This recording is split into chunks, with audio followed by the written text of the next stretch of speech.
You are listening to the E2C Network, where the Auburn family speaks. Morning, Auburn family, and welcome back to Inside the Jungle, your source for Auburn men's basketball analysis and discussion on the E2C Network. And we have a season review to do, and we're doing this a little late.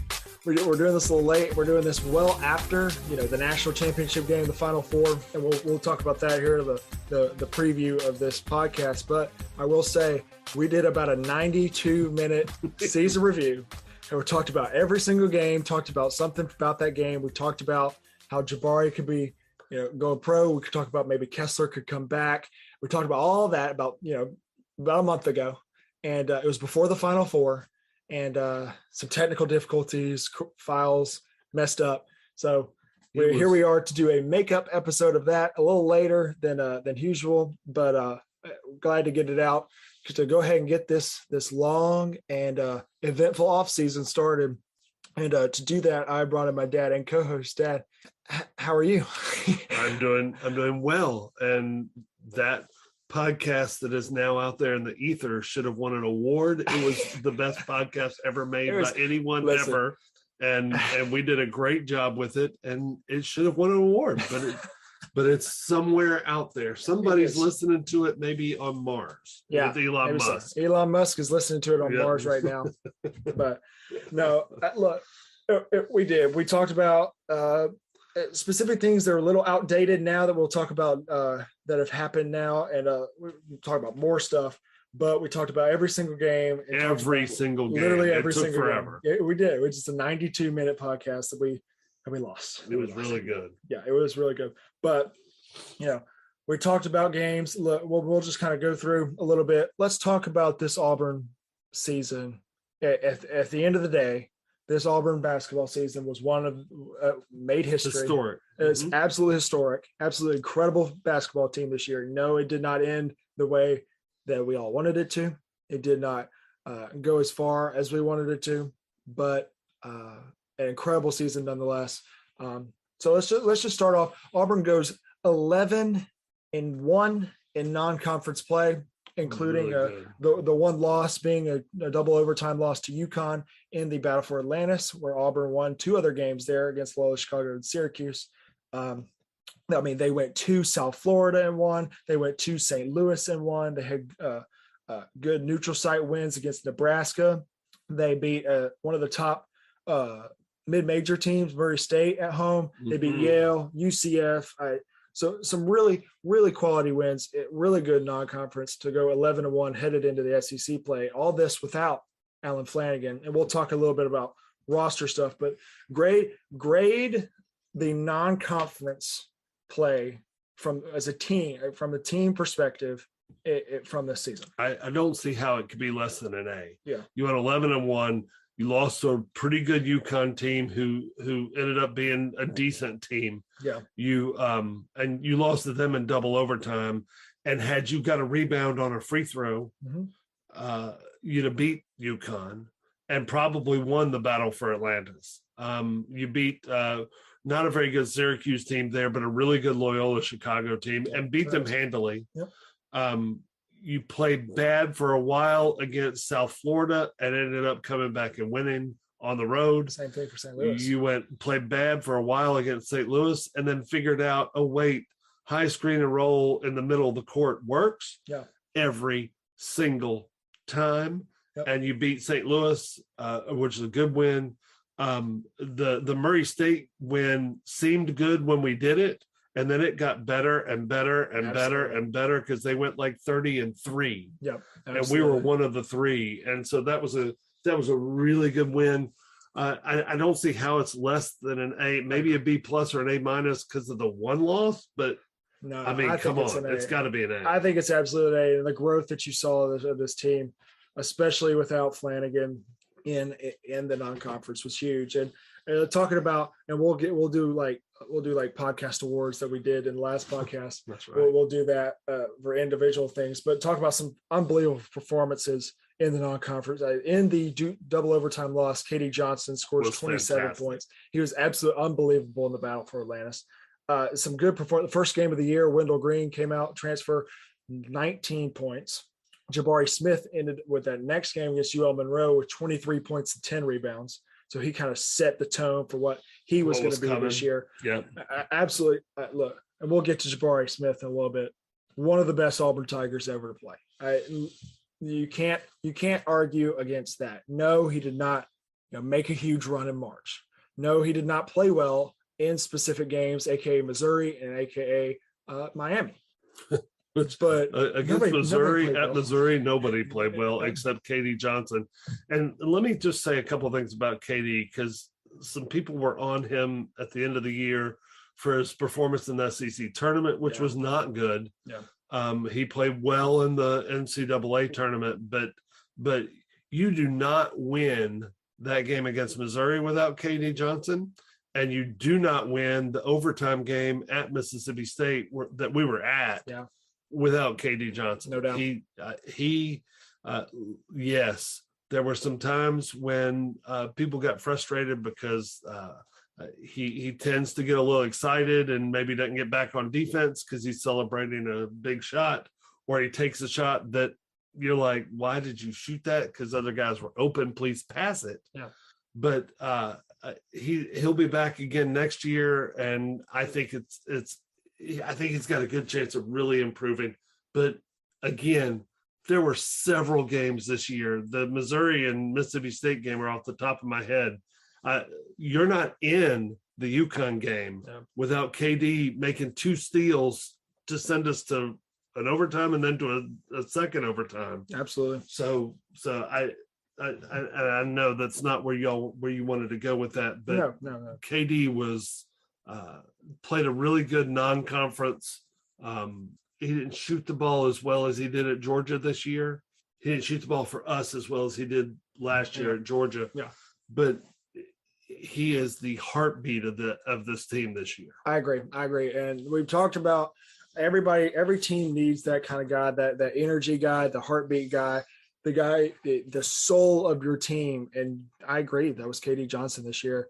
And he showed it in many different cases where he won us or lost us game. And I don't like putting a game on a player, because that's never what you should do. But we'll talk about the Texas A&M game here in a minute. But let's talk about the conference schedule. Auburn continues the win streak after the UConn game, goes on and wins 19 straight games, longest in school history, goes to number 1 in the AP poll for the first time in school history. Absolutely historic type of run for Auburn, with wins against first game against LSU. We basically ended LSU. Blowout. I don't understand what they turned into after that game, and then we go to South Carolina, win, beat Florida at home and win. Then you go to Alabama and have a tone-setting type of win in Coleman Coliseum in that atmosphere, with unbelievable performances like Jabari Smith, 25 points. A lot of Auburn fans there, by the way. Absolutely. We'll and then talk about Miss, fan performance, and, but yeah. Ole Miss with the fan, at Mississippi State with the fans, even at Georgia with the fans. Yeah. Fans traveling, the Twitter mob, the social media mob. We always remember the season, the Peacocks, the camping outside for that absolutely amazing Kentucky game. Incredible, but don't worry, it didn't count because the Ty got hurt. You said it. I didn't say it. And everybody just showed up so they could see Kentucky play. Well, and so did St. Peter's. Yeah. Thank goodness. I love watching. I'm sorry. Let's not get on Kentucky anymore. And then Auburn's in long 19-game win streak comes to a close at Arkansas in an overtime loss without Zep Jasper in a close 4-point game. It's a good Arkansas team, that got hot at the right time. JD Note. I don't think JD Note goes for 28 points if Zep is in that game. I think that game could have been different. That's long. That's water under the bridge. Could have been different had KD driven the ball of the bucket. Yeah. Not KD, sorry. Wendell driven the ball of the bucket. Yeah, I agree. Instead of shooting the 45-footer. But so game before he conference season grade is probably a B, maybe a B plus. I think it's a B plus. Yeah. You won the conference. You won, right. So you win the conference regular season. That's a big deal. Yeah. As Bruce says, the conference regular season is a much harder thing to do than to win the tournament. Yeah. because it's a body of work issue. Yeah. I agree. The loss at Arkansas was one of those that we were number one. We were coming in without our point guard, and we were and they were getting hot, and the crowd was stupid, crazy. And that's a hard game for Auburn fans to travel to. The Tennessee game, Florida game, the Florida game, we did not play well. Yeah, I turned the ball over way too much. You beat Florida 9 times out of 10 if you just don't turn the ball over. Yeah.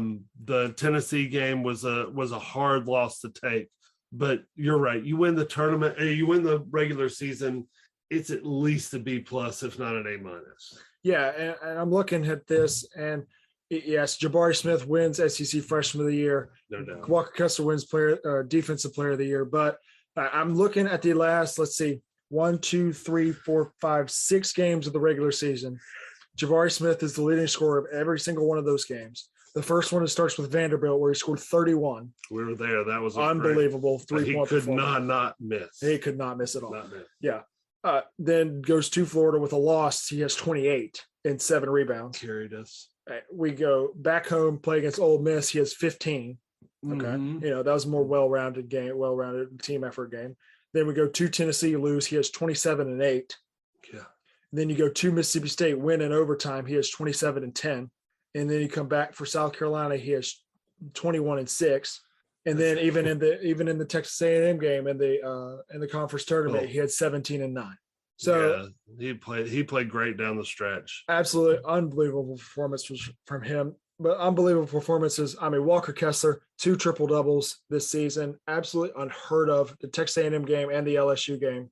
Yeah, they weren't triple doubles against nobodies. No, these were conference triple doubles. Yeah. So Walker really showed what he can do as far as blocking shots and changing. It wasn't just the block shots. He changed as many shots as he blocked this year. Yeah.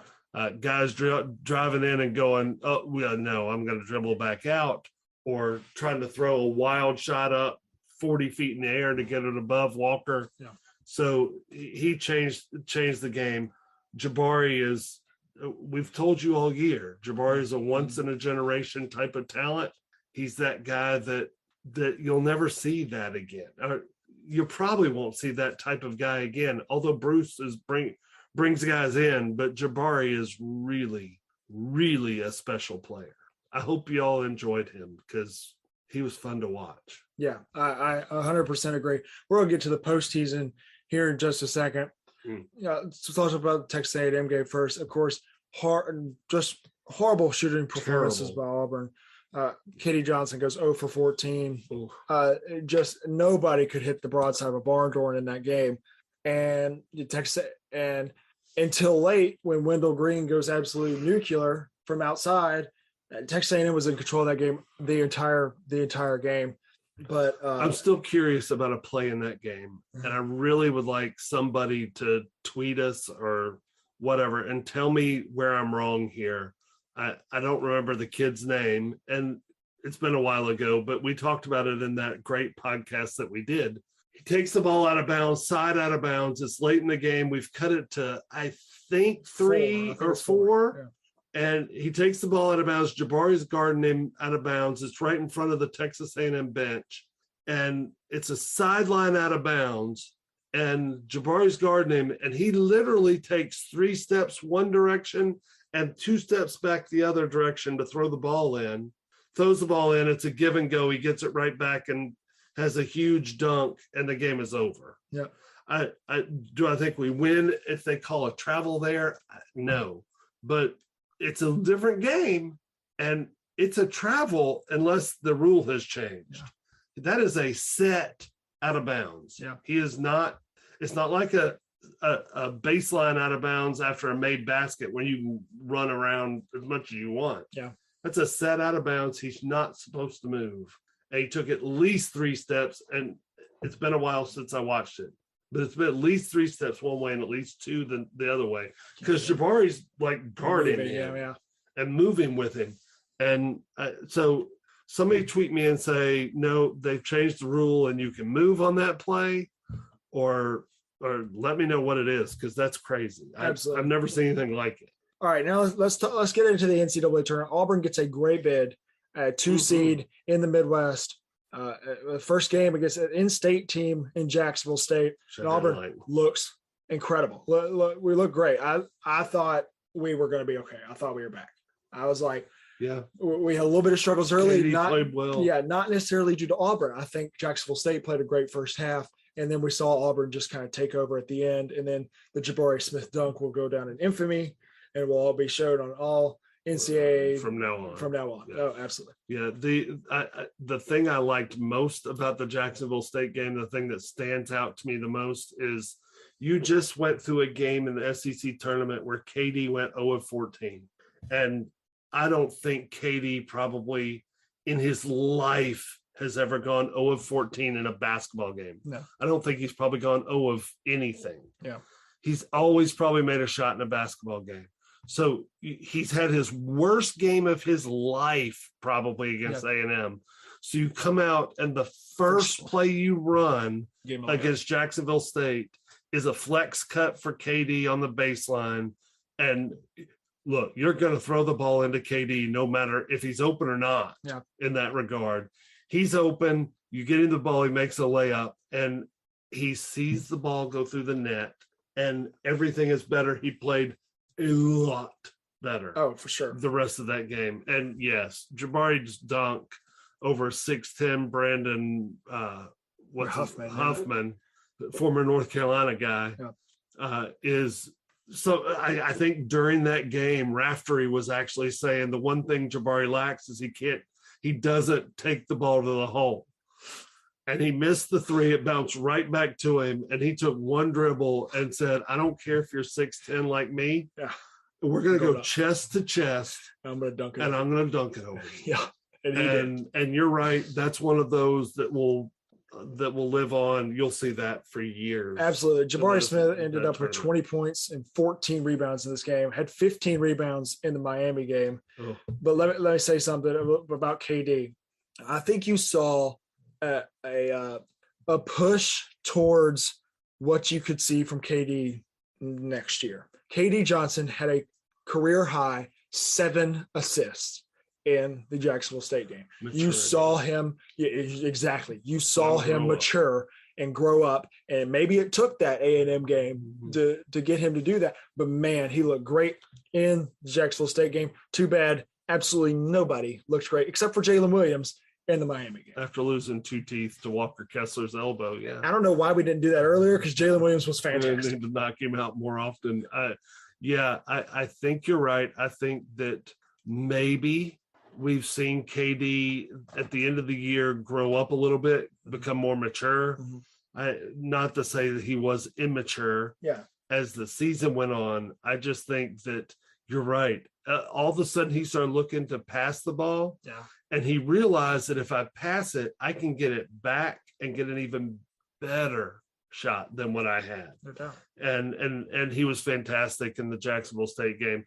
The Miami game, nobody played well, but that was one of those games we were down 1 at half, and Jabari had 4 points. Yeah. And I said to myself, we're going to win this game because Jabari's not going to stick on 4. Yeah. And Walker's going to go crazy. Yeah.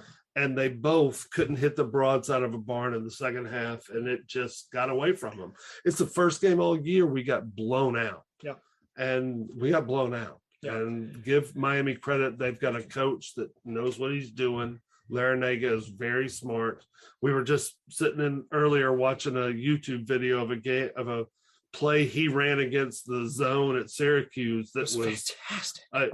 They ran it in slow motion. You're like, wow, I've never seen anything like that. That was incredible. So he's a really good coach. He did a good job, and he out-coached Bruce Pearl. I agree. Absolutely. Look, and Miami went on to the Elite Eight. That's a good Miami team. They were guard heavy and old guards, very experienced guards, and it showed. And it wasn't our guards that we lost that Miami game. I don't blame it on the forwards either. I just don't think we came ready to play against a team like Miami, and they came more than ready to play. Hey, Auburn fans, I want to take a quick timeout from this episode to bring your attention to something very special. Here at the E2C Network, we pride ourselves on bringing you the best content for Auburn fans out there. And best of all, it's free to you. But just because it's free doesn't mean there aren't costs, especially when you have a library of hundreds of podcasts, videos, blogs, and more. Many of you have reached out and asked how you can support this network in the past. Well, now I have your answer. It's called the E2C Network Booster Club over at patreon.com/E2C Network. There you'll find a membership monthly reward system where you can sign up for as little as $1 and get different perks at different tiers.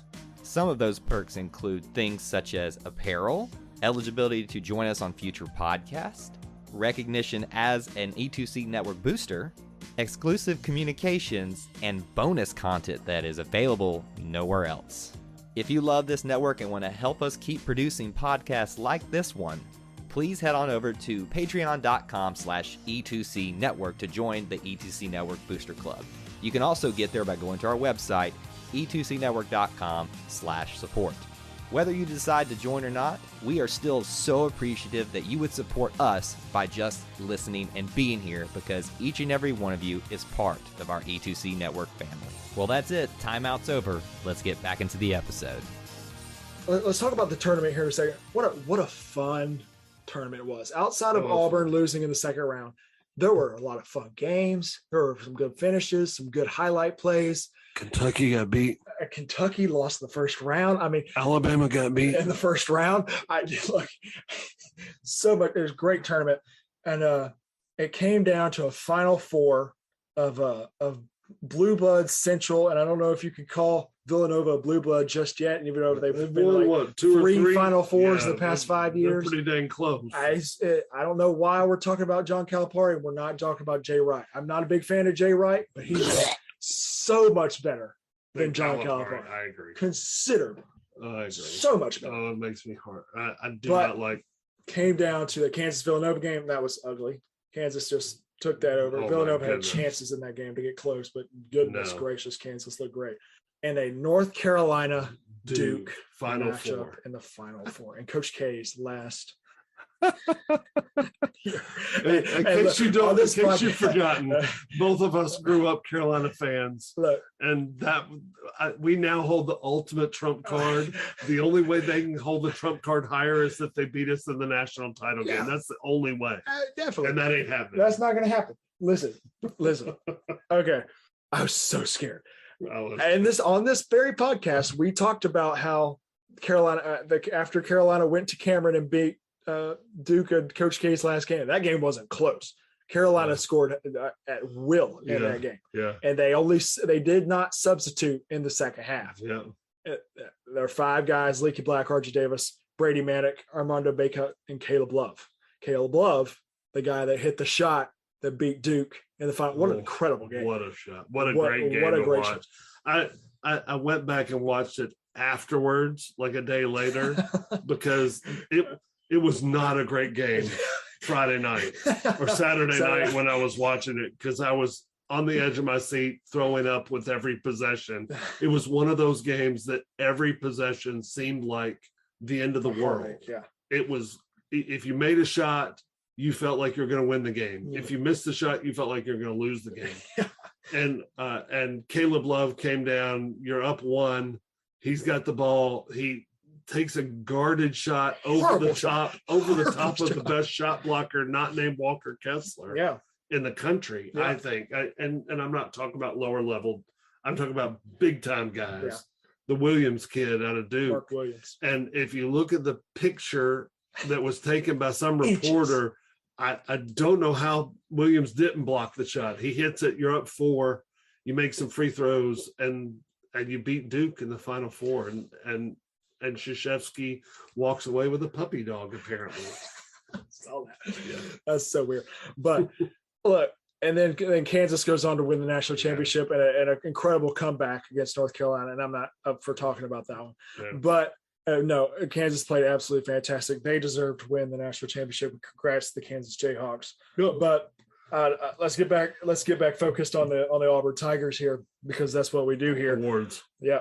Let's go to the awards. I agree. To wrap up this season, I think we should do a Player of the Year. Okay. I think we both should have the same one. Yeah. Defensive player of the year. Yeah, both of them the same one. I think, and I think we should do not name those guys incoming player of the year. So the people who are eligible for that would be Wendell, Zep, KD, Jabari, or not Jabari, and Walker. And not Walker. Not Walker. So Wendell, Zep, or KD. Yeah. Okay. So let's just establish Jabari as the player of the year. Absolutely incredible year from Jabari Smith. We'll talk about him just here in just a second, along with Walker Kessler, defensive player of the year, one national defensive player of the year. I don't know why he wouldn't win defensive player of the year. The only guy close that I could consider would be Zep. Yeah. So incoming player of the year, you got guys like KD and like Wendell and like Zep. The importance of those three guys is shocking. Yeah.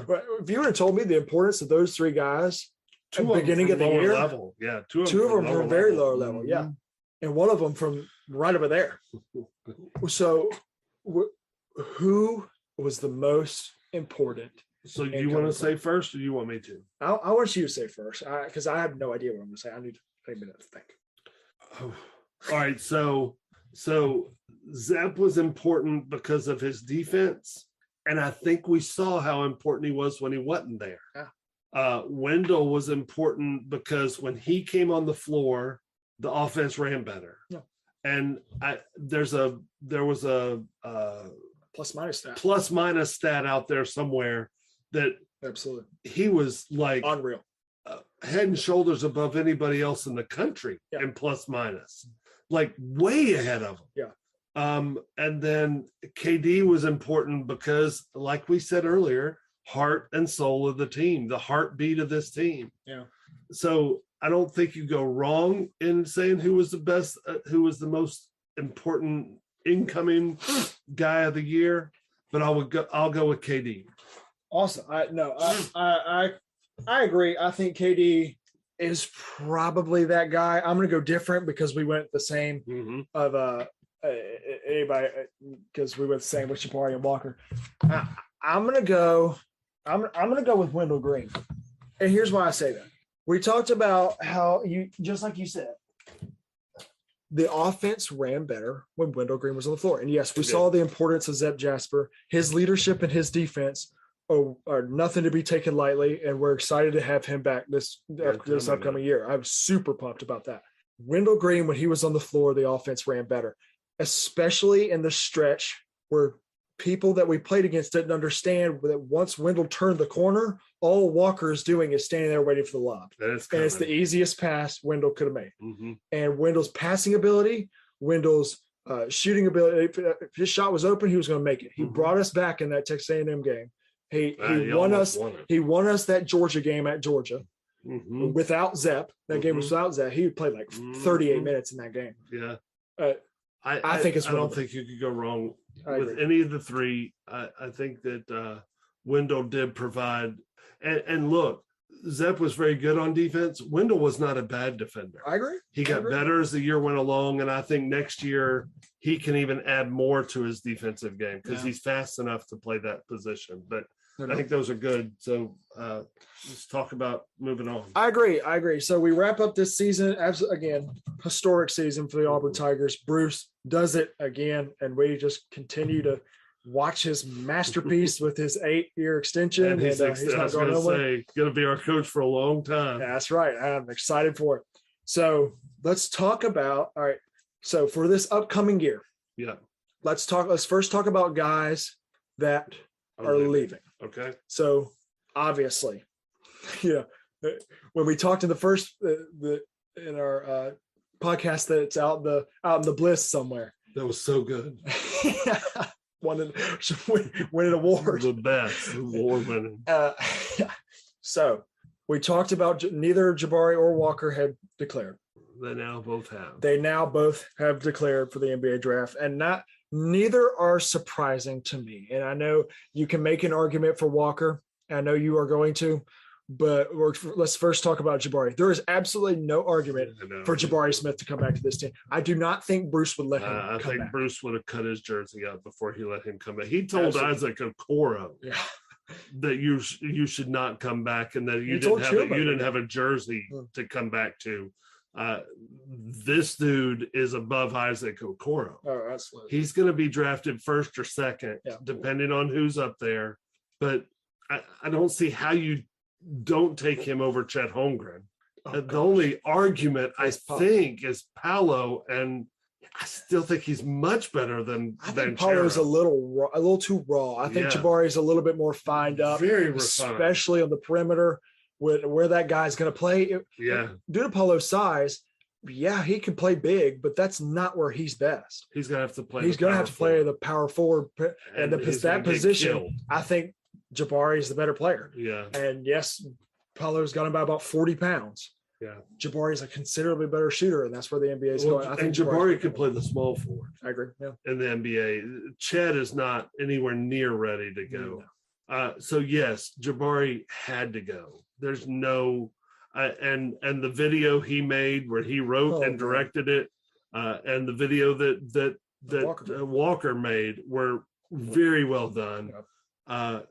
For those of you who think that Jabari just came in to be a one and done and not really care about Auburn, that guy loves Auburn. Yeah. I think he'll be back a lot. Yeah. And I think he's the type of kid who shows some of these kids that are looking at the G League versus college, hey, I can go make money at college. Mm-hmm.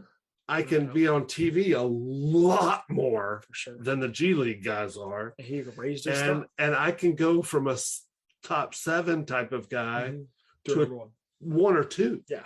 And so Bruce is kicking him out the door, and then Bruce is going on the recruiting trail and saying, look at see what I just did? Yeah. You see what I did with Chumo Kiki? He was a 4-star recruit. Yeah. He tore his leg and was the lottery pick. Still was a lottery pick. And you see what I did with Isaac? He was a 4-star, maybe even top 5 pick. Who wasn't even, I didn't even think he was really good defensively, but he wasn't Jabari. No. Offensively. No. And top 5. And he's now playing for the Cavaliers and doing well. And now Jabari comes in, and Jabari is, you said it right. He's refined on the offensive end. He's good on the defensive end. He's gonna. I want to see him when he gets in the NBA be a little meaner. And like Raftery said, take the ball to bucket. He proved he can do it against Mississippi State and then against Jacksonville State. Yeah. So we know he can do it, but he's got to be a killer. Yeah. Kevin Durant, who he gets compared to a lot, is a killer. He's weird.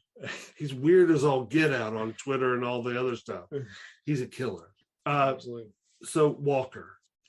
Look, okay. Well, I think a lot more about Walker's decision came into where he was graded, and a lot had to do with Chuma's thing, and a lot that had to do with Isaac's. Just like we said, I think if Bruce saw a top 20, top 25 grade for Walker Kessler, I think he would have told him to go. And I think that would have been the decision. And I think Walker would have been okay with that. Walker isn't a guy that I see. I think Walker loves Auburn. I think Auburn enjoyed and would love to be back. But I think if he was second round graded, I think he'd be back. Absolutely. I agree. But he definitely is getting first round looks, mid first round, these later playoff teams that need that big, that maybe the play-in team, somebody like that, that need a big to come in, block shots, get more refined around the rim, maybe, refine their perimeter game a little bit. That's exactly what Walker brings. I used to say when Chuma tore his leg up and people were like, he needs to come back. My comment back then was, no, he needs to go to the league and get paid to rehab his knee. And NIL is changing this. NIL is making it to where you can come back and get paid and play college ball again. I was a little bit surprised that Walker left. I think Walker needs another year of college basketball, my opinion. Again, if I'm getting a first round grade and my dream is to go play in the NBA, it's hard to tell him not to. Oh yeah. And like I said, Bruce is going to recruit with that. Oh, for sure. But in my opinion, he needed to work on his back to the basket game. He does not have a low post game. He's a face up guy and a throw lobs to the rim guy. Yeah. He can defend like crazy. He's the best defensive player in the country. But in my opinion, I think he would have benefited by coming back, signing a huge NIL deal. You know, he could have done that, and having fun in college for one more year, being a kid, because he's just a kid. Yeah. He's 19 or 20 years old. Yeah. I know he's 7'1", 250 or whatever, but he's a kid. Thanks for calling me a kid too. You are. I know. You're my kid. Yeah. But if he could develop that, if he could develop a hook shot, Yeah. he changes his whole world. Ask Kareem Abdul-Jabbar. Absolutely. If he could develop that outside shot, I know he can make the outside shot, but we didn't see it this year. He made 3 or 4. No, he made like 8 or 9. Okay. But he didn't make enough for the NBA people to go, he's an outside shooter. Yeah, definitely. He's now, I want him to go and tear the league up. No.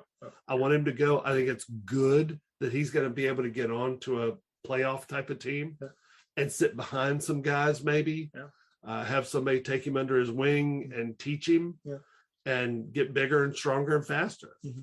I just think that NIL changes things. And you look at North Carolina right now, Armando Bacot's coming back next year. That's a dude that could go play in the NBA. Probably could have gone last year and played in the NBA. But he's going to make money playing college basketball, which he loves to do, obviously. Yeah. And he thinks Hubert Davis can help him get better. Mm-hmm. I think Bruce Pearl could have helped Walker get better. But I also think Bruce Pearl probably said, you get a first round grade, you're leaving.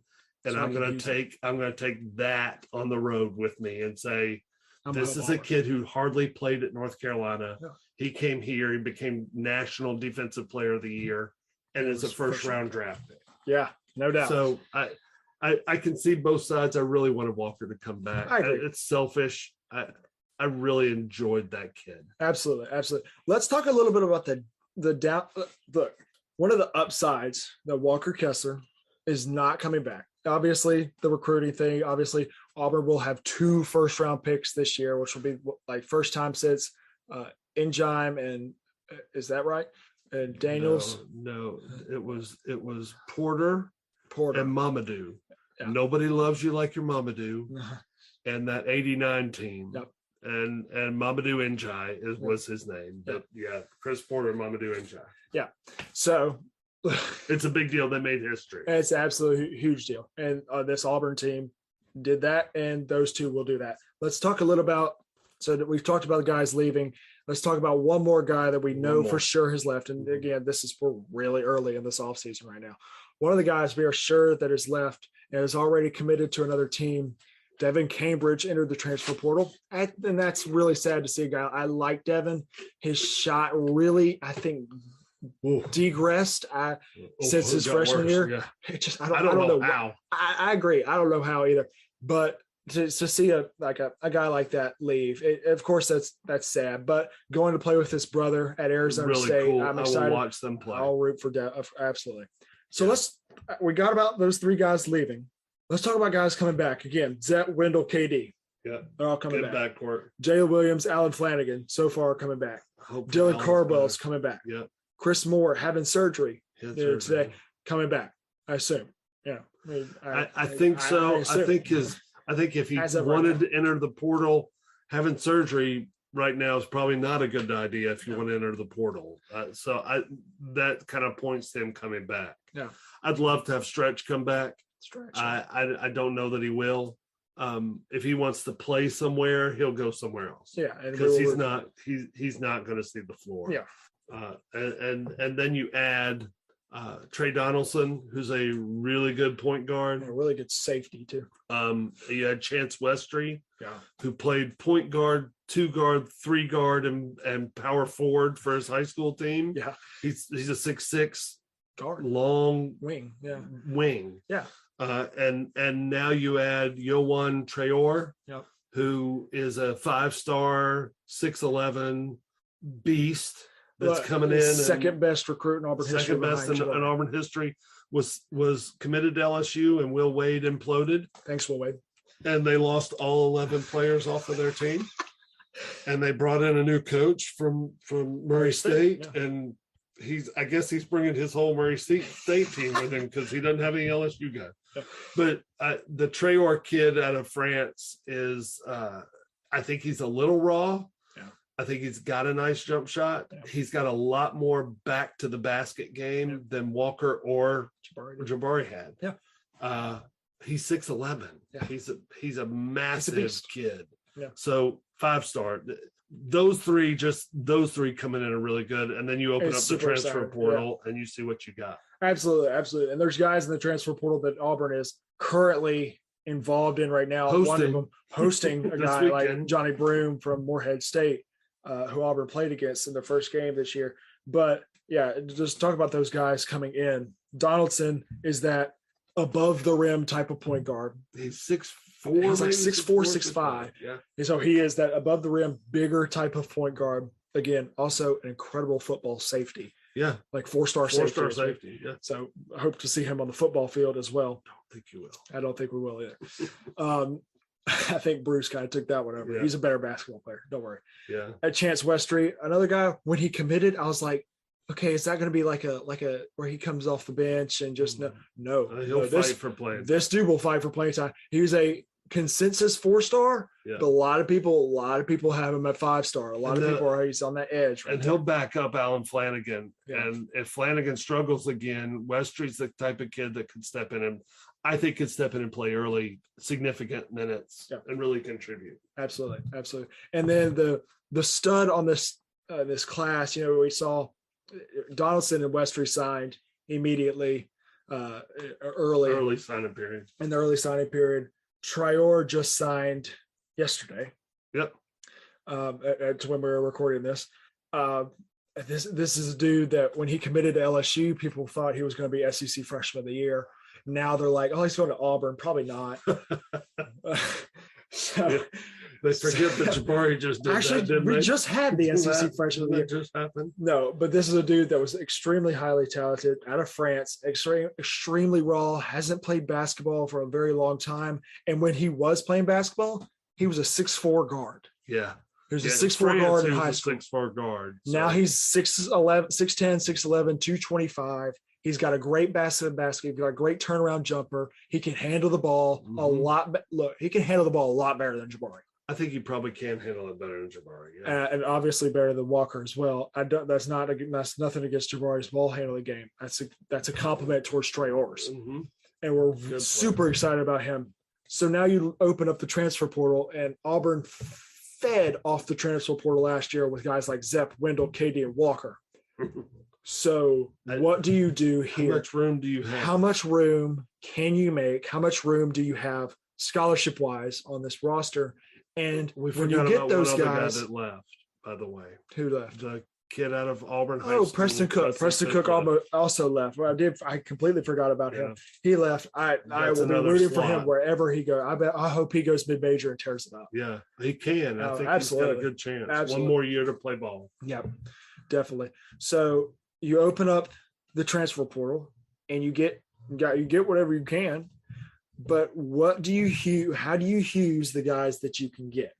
And you're looking at, this is a transfer portal that currently right now is very front court heavy. I really want to shoot. Extremely front court heavy. Look, there's the kid Deontay Davis, something like that from Detroit Mercy. Mercy just came out. The leader. Love to get him. He's got about 15 teams chasing him right now. Average 28 points a game at Detroit Mercy. Yeah, that's a guy he's a shooter. He's a guard that would come in and play with KD Johnson. I think we need a guy that can spot up shoot. I'm going to name a guy that is a little out of the league. Bryce Brown was the spot up shooter. Yeah. That type of guy. Yeah. You don't need Bryce Brown. He was the second leading 3-point shooter in the SEC history. If you get that, then we'll take that. Yeah, we'll take him coming back. But we need a guy that is not afraid to shoot it and can make it pretty consistently. So I would take an outside shooter. I'd take another big guy. I think Broom would be a great addition. Blocked a lot of shots at Morehead State. and the kid that's coming out of Tennessee Brandon Huntley Hatsfield. Yeah, it was us or them, and he reclassified, went to Tennessee, and didn't play a lot. Yep. So he's a 6'10" wing. Yeah, again, that's a Jabari Smith type of guy. I agree. So anyway, we will go ahead and get out here. I'm excited. We will be updating as information and news piles up and comes out. We will get on here and record. But as of right now, I think our next episode will be a preview of the NBA draft. Yeah. I think when the draft lottery comes out, we start seeing mock drafts after, playoffs start going a little bit. I think that's when we hit the NBA draft episode. That way we'll know what teams are more interested and more suited where they are for Jabari and Walker. So we'll root for them wherever they go. And if y'all get a chance, you go to Auburn Daily too and read an article by a guy named Gray Oldenburg on the 5 places that Jabari could end up. Look, so really well-researched article. It is up. That one is up. The 5 destinations for Jabari Smith is up. And coming soon this next week will be the 5 destinations best fit for Walker Kessler. So I'm really, really excited to be doing that with all the guys at Auburn Daily, Zach and all those guys. So it's been fun. We're going to keep doing this. We're going to keep rolling with Inside the Jungle and continue whatever we got going here. Go ahead and tell you where they can find you, where all they could chat you during this crazy offseason. I want to hear about the sideline out of bounds play. It's driving me crazy. And you can reach me at IAMCTO. You can find me on Twitter at Gray Oldenburg or find me on Instagram at Grayo21. E2C Network too. Yeah, absolutely. Find all the stuff going on the YouTube channel, E2C Network, or on Twitter at E2C_network. But until next time, War Eagle. War Eagle. Thank you for tuning in to today's episode on the E2C Network. On your way out, I want to remind you to stop by e2cnetwork.com. It's your one-stop shop for all our content across our podcast, YouTube channel, and much more. To stay up to date with us, make sure you're following social media accounts such as Facebook, Twitter, and Instagram. While our content here may always be Auburn sports heavy, if it's orange and blue, it's what we do. War Eagle.